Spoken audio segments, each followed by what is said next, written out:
purihin ang Diyos at Ama ng ating Panginoong Hesukristo. Siya ay maawaing Ama at Diyos na laging nagpapalakas ng ating loob. You know what, sa English po ito, praise the Lord. Mahirap pong mag-praise kung ang sitwasyon ay hindi kaaya-aya. Pero yung pong salitang purihin ng Diyos, ito po hindi nakasalalay sa external na circumstances.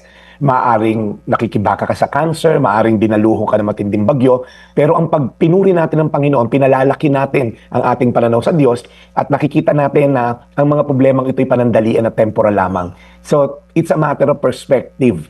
Ito pong mga bagay na lagi nasa mata natin at lagi nasa pananaw natin na malalaki, problema, anuman yung sitwasyon natin, lumiliit po yung ating Diyos sa ating pananaw. Kaya sabi rito, ang Diyos na maawain. Tandaan po natin, ang ating Ama sa Langit is a merciful God. Hindi lang siya powerful, siya rin ay maawain.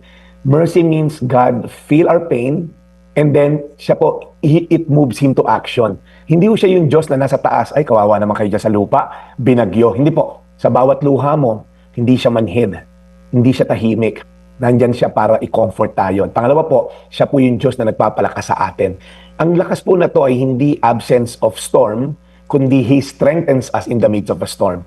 Ang tunay na comfort po, hindi lang yung tatanggalin ka sa problema, bagkus maaring i-allow ng Diyos na nandiyan ka sa problema upang tumatag ang iyong pananampalataya, ang iyong pag-asa, at yung pagdepende sa Kanya. Tulad din po yan ng isang ama na pag nadapa yung anak, hindi naman niya habang buhay bibit-bitin hanggang magbinatilyo na karga-karga pa rin niya. Hayaan mo madapa. At the same time, nakaalalay ka, pero tinuturuan mo siya na one day, kaya mong maging mag-isa dahil lagi ako nakaakibat sa iyo. Kaya sa mga dumadanas po ng matinding dago ngayon, ang dasal ko lang po bilang inyong daily bread, patuloy po tayong umasa sa spiritual na elemento ng buhay. Yes, physically we may be weak, but then again, our God is strong to strengthen us and to help us. Ikalawang Korinto 1:3, purihin ang Diyos at Ama ng ating Panginoong Hesukristo.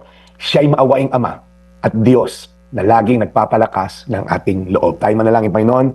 Salamat po because ang aming kalagayan, Lord, ay temporal lamang. Anumang gulo, gusot, pighati dito sa mundo na to, meron kami, Lord, eternal perspective na one day it will all be gone. One day, Lord, we're gonna experience yung talagang lasting peace at lasting joy. But for the meantime, habang nandito kami sa lupa, we will hold on to you, we will hold on to our faith, katulad ni Apostol Pablo. Sa huling sandali niya, sabi niya, I finished the race, I have kept the faith, and then He remains strong in His pursuit sa iyo. Salamat, Lord, sa mga pagkakataon na to. Dinadalangin namin yung parating na bagyo sa aming bansa. Lord, i-spare niyo naman po kami. Maawa na po kayo sa mga pinagdaanan na ng bagyo at maaaring daanan pang muli. Tulungan niyo po kami, Lord, na maging malakas at matatag sa gitna ng bagyong daraan. Sa pangalan ni Jesus. Amen. Today's Reflection with Pastor Jeff Eliscopides.